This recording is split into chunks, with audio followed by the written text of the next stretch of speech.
In October 2013, dozens of FBI agents quietly entered a public library in San Francisco. They weren't looking for a terrorist. They weren't hunting a cartel leader. They were searching for a 29-year-old man sitting alone with a laptop. His name was Ross Ulbricht.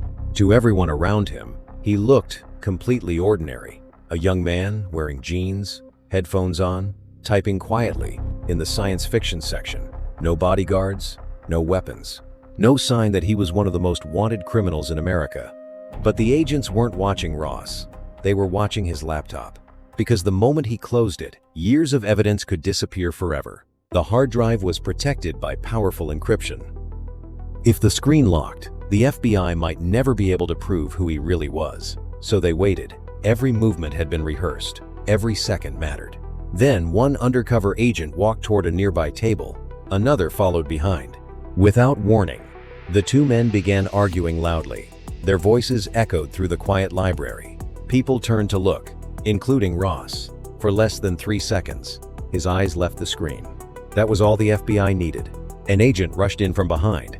He grabbed the laptop before Ross could touch the keyboard. Another officer pinned Ross to the ground. The operation was over before most people inside the library even realized an arrest had taken place. No shots were fired. No dramatic chase followed. The world's most sophisticated online black market had just lost its creator because of a carefully planned distraction. But this isn't just the story of an arrest. It's the story of an idea. An idea so powerful that it created an economy worth more than $1 billion. An idea that transformed the dark web forever. An idea that forced governments around the world to rethink what crime could look like in the digital age. Because Ross Ulbricht didn't see himself as a criminal. He believed he was proving a philosophy. He believed governments had no right to control peaceful trade between consenting adults. He believed technology could create a world where people exchanged goods freely, without banks, without corporations, without governments, and without anyone knowing who they really were. To millions of people, that sounded like freedom. To law enforcement, it sounded like a nightmare. Long before the FBI knew his name, before the world had ever heard of Silk Road, Ross Ulbricht was simply another graduate trying to figure out his future. Nothing about his life suggested he would become the architect of the most infamous marketplace in internet history. He grew up in Austin, Texas. Friends described him as intelligent, curious, and surprisingly, quiet. He wasn't the stereotypical computer hacker. He didn't spend his childhood breaking into government systems. He wasn't obsessed with cybercrime. Instead, he studied physics at university, a subject built on logic, mathematics, and solving impossible problems. After graduation, Ross did what many young entrepreneurs do. He searched for opportunities. He tried selling used books online. He experimented with small business ideas. He even explored game development. One project after another failed to gain momentum. But failure didn't discourage him. It pushed him toward a much bigger question. What if the problem wasn't the business? What if the problem was the system itself? That question would lead him into the world of Austrian economics, into libertarian philosophy, and eventually, to one website that would change the internet forever. Ross wasn't searching for a way to become rich, at least, not in the beginning. He was searching for proof. Proof that a completely free market could actually exist. No taxes, no regulations, no government deciding what people were allowed to buy or sell. It was a belief rooted in libertarian philosophy. Many people shared those ideas. Most simply debated them online. Ross wanted to build them. He believed the internet had reached a turning point. For decades, every website depended on someone, a bank, a payment processor, a government-issued identity, a company that could shut everything down with a single phone call. Ross wanted to remove every one of those middlemen. Around that same time, two technologies were quietly beginning to mature. Neither attracted much attention, but together, they would change everything. The first was Tor, short for the Onion Router. Instead of sending internet traffic directly from one computer to another, Tor bounced every connection through multiple volunteer-operated servers scattered across the world. Each relay knew only the address before it and the address after it. No single computer knew the complete path. Tracking a user became extraordinarily difficult. Ironically, the technology had originally been developed with support from the US Navy, Its purpose was to protect sensitive government communications. Years later, the same technology would protect criminals, whistleblowers, journalists, activists, and eventually, Ross Ulbricht. The second piece was something almost nobody cared about in 2011: Bitcoin. Back then, one Bitcoin was worth only a few dollars. Most people dismissed it as a strange experiment for programmers. There were no billion-dollar exchanges, no investment funds, no celebrities telling people to buy it. But Ross saw something different. Traditional payments always left a trail. Banks recorded transactions. Credit card companies knew every purchase. Governments could freeze accounts overnight. Bitcoin worked differently. Money moved directly between users. No bank approved the transfer. No company stood in the middle. Combined with Tor, it created something that had never existed before: anonymous communication, anonymous payments, a marketplace with no physical location, no storefront, no employees, no country that could easily shut it down. Ross believed he had found the missing piece. Late in 2010, he began writing code, day after day, night after night, working alone inside a small apartment. Every new feature solved another problem: user accounts, encrypted messaging, escrow payments, seller ratings, customer reviews. It looked less like an underground marketplace and more like a professional e-commerce platform. When the first version was finally ready, Ross gave it a name inspired by history: Silk Road. For centuries, the original Silk Road connected civilizations across Asia, Europe, and the Middle East. Ideas, cultures, and goods crossed borders that once seemed impossible. Ross imagined his website doing the same thing. Only this time, the roads weren't built from stone. They were built from encrypted code. In February 2011, Silk Road quietly went online. There was no press release, no advertising campaign, no investors. At first, almost nobody noticed. Only a handful of listings appeared. Some historians believe Ross even created several fake seller accounts himself, simply to make the marketplace look active. The experiment had officially begun. He just needed people to find it. And one website would change everything. That website was Reddit. In 2011, Reddit wasn't just a social media platform. It was where programmers, entrepreneurs, and internet pioneers gathered to share ideas. Ross created a simple post introducing Silk Road. No flashy marketing, no exaggerated promises. Just a new marketplace built on freedom, privacy, and voluntary exchange. The post immediately caught attention. Some users dismissed it as impossible. Others thought it was a scam, but a small group decided to try it. One buyer became 2, 2 became 20, 20 became hundreds. Within weeks, Silk Road had developed something every online marketplace desperately needs: trust. That was the real innovation. Buying illegal products had always been dangerous. You never knew if the seller would disappear with your money. You never knew if the product would actually arrive, and meeting strangers in person always carried enormous risks. Ross solved those problems with software. Every seller built a public reputation. Every buyer left detailed reviews. Every transaction passed through an escrow system. Money wasn't released immediately.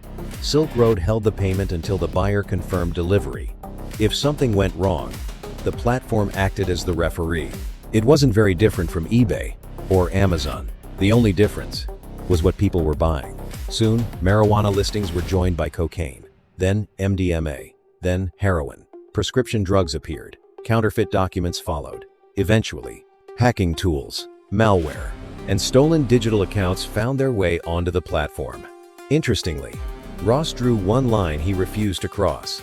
He prohibited listings for child exploitation. He also banned products designed solely to harm innocent people, including stolen credit cards and certain assassination services that occasionally appeared on competing dark web markets. Whether those rules came from morality or simply good business is still debated today. To many users, Silk Road didn't feel like a criminal marketplace. It felt professional. Customers praised responsive sellers. Disputes were resolved quickly. Some vendors even included handwritten thank you notes inside packages. It was illegal commerce, wrapped in the experience of legitimate online shopping. The growth became impossible to ignore. Thousands of new users arrived every month. Vendors competed for higher ratings. Entire businesses were built around maintaining 5-star reviews. As traffic exploded, so did the money. Every completed transaction generated a commission. A small percentage flowed directly to the mysterious administrator known only as Dread Pirate Roberts. The name came from the movie times The Princess Bride. In the film, Dread Pirate Roberts wasn't one man. It was an identity passed from one captain to another. Ross loved the symbolism. He wanted people to believe Silk Road was bigger than any individual, that even if one administrator disappeared, another could simply take his place. Behind the scenes, Ross answered customer messages, resolved disputes, approved new vendors, updated the website's code, and watched Bitcoin flow into wallets he secretly controlled. By 2012, Silk Road had processed tens of thousands of transactions, then hundreds of thousands. The total value eventually climbed into the billions of dollars. Bitcoin was still worth very little compared to today. Few people imagined what those coins would eventually become. But while Ross celebrated the success of his experiment, he had no idea something else was growing just as quickly. Inside government offices across America, investigators from multiple federal agencies had begun asking exactly the same question. Who was really behind Silk Road? And none of them realized they were all chasing the same ghost. The strange part was that the investigation didn't begin with one agency. It began with three, completely separately. Inside offices scattered across the United States, different teams had stumbled onto the same mysterious website. The DEA noticed an explosion in drug shipments arriving through the mail. The IRS became interested after seeing large amounts of Bitcoin moving through suspicious wallets. The FBI started receiving intelligence reports describing an anonymous marketplace that seemed impossible to shut down. Each agency believed it was leading the investigation. None of them realized they were chasing the exact same target. For months, they worked in parallel, duplicating interviews, repeating surveillance, following the same digital footprints without knowing another federal team had already been there. It was one of the largest coordination failures in modern cybercrime investigations. Meanwhile, Silk Road continued growing almost untouched. Every day it stayed online, made the platform stronger. More vendors joined. More buyers trusted it. More Bitcoin flowed through the system. The longer investigators waited, the harder the marketplace became to dismantle. Ross felt invincible. He spent hours inside administrator forums discussing new features. He answered customer complaints personally. Sometimes, he worked 16 hours a day. Other times, he simply watched transaction numbers climb higher than the day before. To him, Silk Road had become proof that his philosophy worked. People didn't need governments to regulate trade. The community regulated itself. Good sellers earned 5-star reviews. Dishonest vendors disappeared. Reputation became more valuable than identity. Ross believed he had built something revolutionary, but revolutions have a dangerous habit. The bigger they become, the more attention they attract. Silk Road eventually appeared in newspaper articles. Technology blogs began explaining how to access the dark web. Television networks introduced millions of viewers to Bitcoin for the first time. Ironically, every news report criticizing Silk Road also advertised its existence. Traffic surged again. Then came another problem: competitors. New dark web marketplaces started copying Ross's model almost feature for feature. Some specialized in counterfeit documents. Others focused on hacking services. A few even removed the ethical limits Ross had tried to enforce. Suddenly, Silk Road wasn't just a marketplace. It was the blueprint for an entire underground economy that terrified law enforcement. Shutting down one website would no longer be enough. If Silk Road survived, hundreds more could follow. Pressure inside the government intensified. Investigators stopped asking whether they could identify Dread Pirate Roberts. They began asking how much damage would be done if they couldn't. And then, one investigator made a discovery so simple that almost everyone else had overlooked it. There were no sophisticated hacking tools involved, no classified surveillance program, no secret exploit hidden inside Tor, just an ordinary search engine. And a mistake Ross Ulbricht had made years before Silk Road had ever existed. That single mistake would become the first crack in an empire built on anonymity. The breakthrough didn't come from breaking encryption. It didn't come from hacking Tor. And it certainly didn't come from cracking Bitcoin. It came from something much older: human memory. IRS investigator Gary Alford wasn't a cybersecurity expert. He wasn't writing sophisticated code. Instead, he started asking a simple question. If Ross Ulbricht created Silk Road, had he ever talked about the idea before it existed? Day after day, Alford searched old forums, archived websites, forgotten discussion boards. Most searches led nowhere. Then one post caught his attention, years before Silk Road launched. Someone using the name Altoid had asked programmers for advice about building an anonymous online marketplace. Nothing unusual about that, except a few months later, the same account posted another message. This time, it invited people to check out a new website called Silk Road, and at the very end, it included an email address for anyone interested, rosselbricht@gmail.com. Just a few hours later, the email address was edited out, but it was already too late. The internet had remembered. For nearly 2 years, the man behind the world's most anonymous marketplace had been hiding behind layers of encryption.